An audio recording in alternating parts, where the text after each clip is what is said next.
The cat that went ting-a-ling.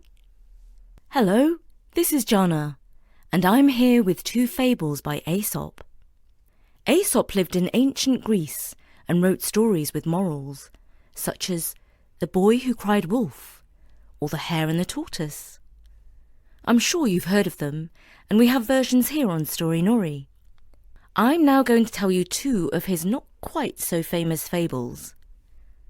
But they are still really fun. They're probably more for our younger listeners. In between the stories, I'm going to welcome a new sponsor to Story Nori, Little Passports. So listen out for a great special offer. Because you know how mums and dads like to save a little money. But first, here's the story of the cat that went ting-a-ling. A family of mice lived in an old house. When I say a family, I mean a big family with lots of cousins and second cousins and third cousins, not to mention aunties and shanties and relations whose names I'm not even sure of. Fortunately, the house was large, and the family of humans who lived there liked to eat well. They were always well stocked with cheese, ham, crackers, granary bread, biscuits, apples, cakes, and lentils, pulses, and all the things that mice like to eat, just as much as humans do. At night there were plenty of delicious crumbs in the kitchen and dining room, just waiting to be picked up, because the family were lazy and only liked to sweep up in the morning. Well, the mice did some tidying up for them. Unfortunately, the family had bought a kitten the previous year, and now the kitten had grown up into a young cat about the house. The children thought the cat was extremely cute, which he was if you were a human. He was a ragdoll with sky blue eyes and dark markings on his nose and paws. He was very friendly and cuddly to humans, and liked to play games like chasing a piece of wool. But if you were a mouse, he was anything but cute. Cats have claws and teeth, and they mistake mice for toys. They like to stalk and pounce on them, and if you are a mouse, well, that's not nice. For the first time ever, the family of mice started to get smaller rather than larger. Great Grandpa Mouse called a family meeting to discuss the crisis. The mice met under the floorboards of the boys' bedroom where they felt safe, even when they were squeaking. Secretly, the boy liked mice and thought they were cute, so he didn't tell his dad when he heard squeaking, in case he set mouse traps. I have to say, I disagree with that boy. I'm not a fan of mice, but everyone has a right to their own opinion, I suppose. Anyway, let's return to the meeting under the floorboards. It was very crowded and the mice were jostling for a good position to hear the main speaker. "Quiet! Quiet!"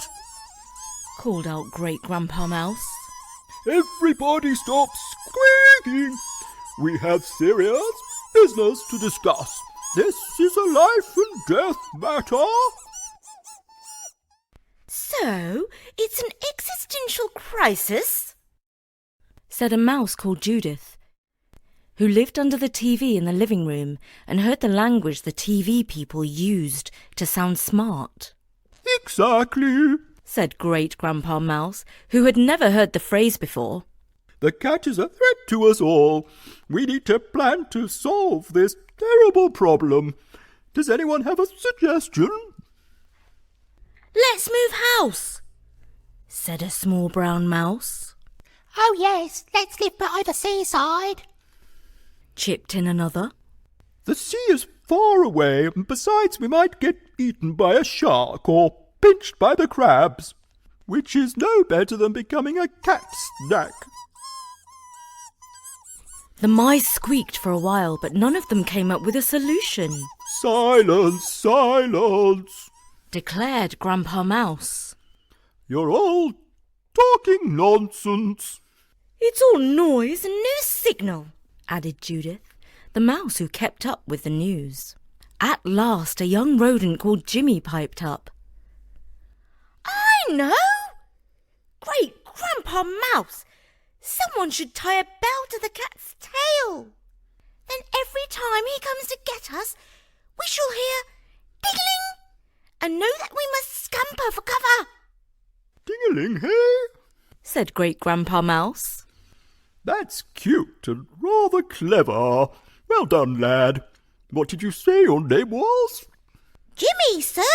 Well done, Jimmy laddie, for volunteering to tie a bell to the cat. Extremely brave, I might say. Now everyone show your appreciation for a courageous mouse, for making the highest sacrifice in the cause of the greater good. Say your farewells to young Jimmy. There's a good chance this is the last time we'll ever see him. But if he succeeds, we shall all be mighty grateful to him. No, Mr. Great Grandpa Mouse, sir. I didn't mean that I would tie the bell to the cat, declared Jimmy, who really had no intention of volunteering to tie the bell to the cat. But nobody heard Jimmy's plaintive cry because they were squeaking their appreciation. They all squealed so loud that the human boy woke up and said, "Hey, mice! Stop that silly racket, or I'll sleep with the cat on my bed, and then you'll be sorry." That very same night, little Jimmy Mouse had no choice but to sneak out through a hole in the skirting board. If he had refused to venture forth, all the other mice would call him a coward for the rest of his life. Now his life might be rather short, but at least it would be glorious. Oh dear, I don't want to be a hero. There must be a moral in this story. Something like, better to keep your foolish mouth shut than to squeak up and be a smarty pants. It so happened that the kids of the house had a little wooden fire truck with bells on. The boy would pull it along on a string, and it would go ding-a-ling. You might never have seen one of those, but back in the days gone by, before the world became virtual, kids played with real toys. And they also used to read, draw, play ball in the park, climb actual trees, graze their knees and listen to stories read aloud like this one. Oh, you are listening to this story, so you probably do those other things too. Well, good for you, because those are the things Story-Nori kids like. Anyway, our brave little mouse took the string of the fire truck in his mouth and pulled it along very slowly, hoping that the bells wouldn't ring and wake the cat. When he reached the basket where the cat was curled up asleep, he looped the string over the tip of its tail, hoping very much that it did not awaken. If the cat is pretending to be asleep and watching him through the slits of its eyes, this will be a very short story, and I can go put my feet up. At least the end will be quick, he thought, trying to look on the bright side. The cat purred from deep inside its stomach. Jimmy froze. I think he's only dreaming, he said to himself. Little Jimmy tied a sailor's knot around the cat's tail. How did he learn to do that? Well, don't ask me, I can't tie knots. But he did pull it tight and make his escape. When he returned to the chill-out zone under the floorboards, his friends crowded round and asked him to tell his story. They were all amazed by his bravery. Get away! You don't say! Wow, you're a hero! Are you sure it's safe to go out? They asked. Eventually, Great Grandpa Mouse called everyone to attention. Now, little Jimmy has done a very brave thing and survived. I need a volunteer. We must have one more little hero here. And Jimmy Mouse certainly hoped that he wasn't the only hero. The mice were unusually quiet, because mice are not cut out to be heroes, and they had all seen that little Jimmy's suggestion had very nearly got him killed. But the silence didn't last long, because they soon heard a sound coming from above them. Ding-a-ling! Ding-a-ling! That's the fire truck! The cat's on the move! Called out Jimmy. A moment later, a brown mouse called Cousin Gordon dived through a hole into the chill room. He was in possession of a huge crumb of banana cake, and more importantly, his own life. The bells! The bells! He cried out with wide open eyes. It seems the advanced warning solution has worked, declared Judith. Grandpa Mouse agreed. Everyone squealed in delight so loud that they woke up Mum and Dad in the next room. We've been invaded by an army of mice! Declared Mum, who shares my view of rodents. Well, I don't have to tell you what happened next, but I can tell you that at the next family meeting, the surviving mice held a vote, and all but one declared that they wanted to move to the seaside, which they did. They found a nice cafe by the sea where they all lived very happily. I won't tell you the name of the cafe in case they sue me, but I won't be going to eat there myself. And that was the story of the cat that went ting-a-ling.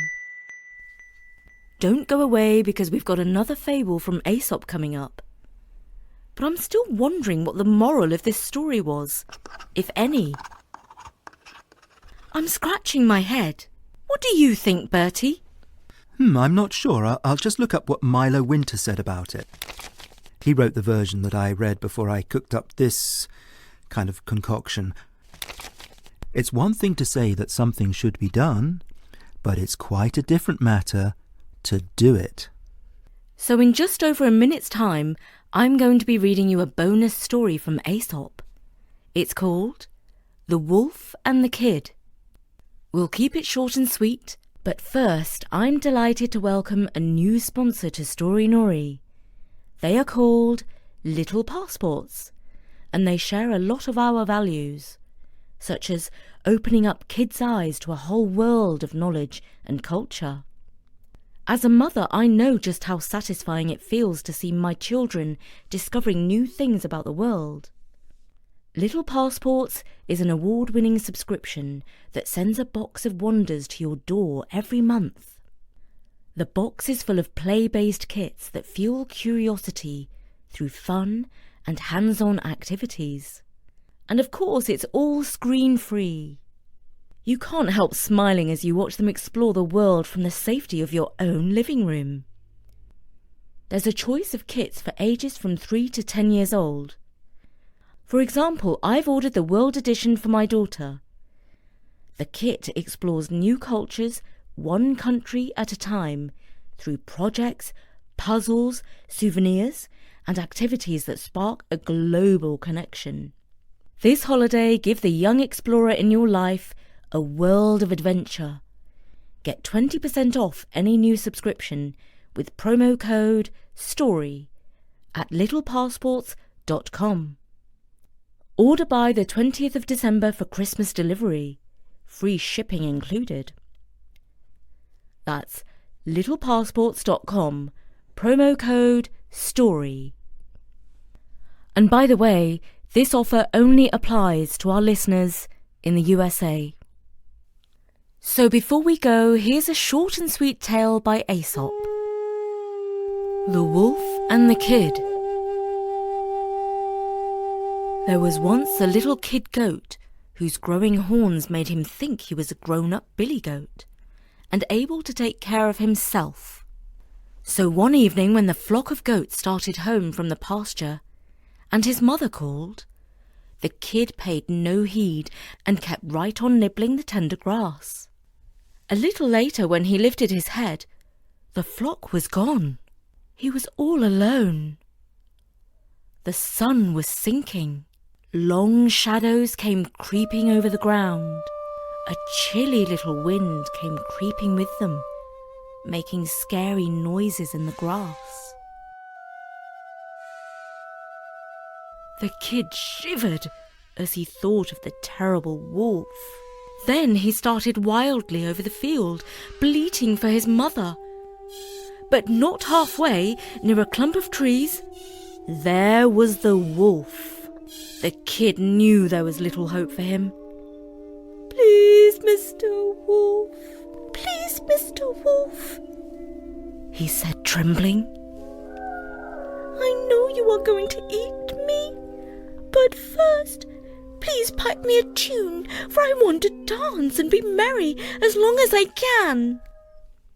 The wolf liked the idea of a little music before eating, so he struck up a merry tune, and the kid leaped and frisked gaily. Meanwhile, the flock was moving slowly homeward. In the still evening air, the wolf's piping carried far. The shepherd dogs pricked up their ears. They recognized the song the wolf sings before a feast, and in a moment they were racing back to the pasture. The wolf's song suddenly ended, and as he ran with the dogs at his heels, he called himself a fool for turning piper to please a kid, when he should have stuck to his butcher's trade.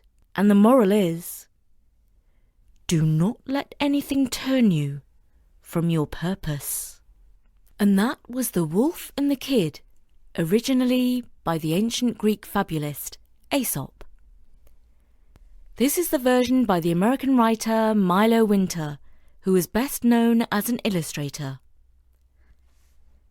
I do hope that you enjoyed these 2 Aesop fables, and don't forget your special offer at Little Passports, promo code STORY. From me, Jana, at storynori.com. Bye for now.